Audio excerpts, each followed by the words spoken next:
session ever conducted between the superpower and the Vatican. Kenneth L. Woodward has followed very carefully this new détente between God and communism. He's a religion editor of Newsweek magazine.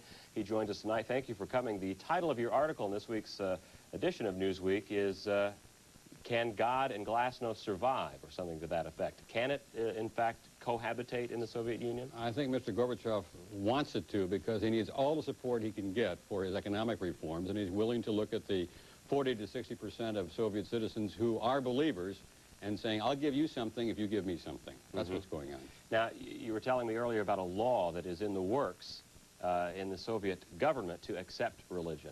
Yes, I was told by a top legal scholar there that he has drafted a law which he says is going to be every bit as strong in terms of giving religious freedom and freedom of conscience across the board as anything that we have in the United States. But he cautioned me there are people who don't like this, and they're proposing counter laws. So this will be fought out at the party conference later this month and for the rest of the year. As atheism is the defined religion of the Soviet Union, of communism, how could they also include a law that speaks to the issue the way this fellow was telling you? Well, the economy isn't working, and they say, well, we need democracy, and that means democracy right across the board.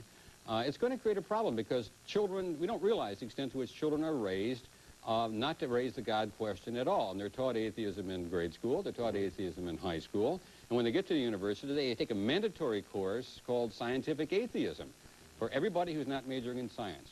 You can't have it unless you can't graduate otherwise. In your article, you point out that a lot of the students that take those courses don't give them much credence, and you spoke with the department head of, how did you describe the department? Well, it's the Department of Religion and Atheism. The problem he faces is that he has to explain religion and let them read religious texts in order to explain the atheist position.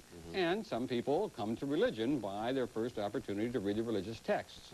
Now, the people you talk to, you just come back from the Soviet Union after spending several days there, do they see Mikhail Gorbachev as the great liberator of religion in the Soviet Union? I think they do. To see even bishops on television is amazing. They're like moles coming out from the winter, and they're looking around and they're sniffing fresh air, and they're full of hope.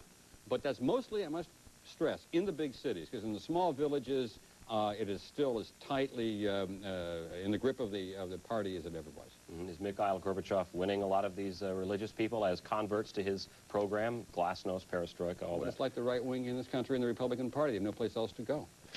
Kenneth Woodward, thank you very much for stopping by after your trip to the Soviet Union. Still ahead on USA Tonight, the court decision that has rocked the tobacco industry in this country. And later, now pitching for the California Angels,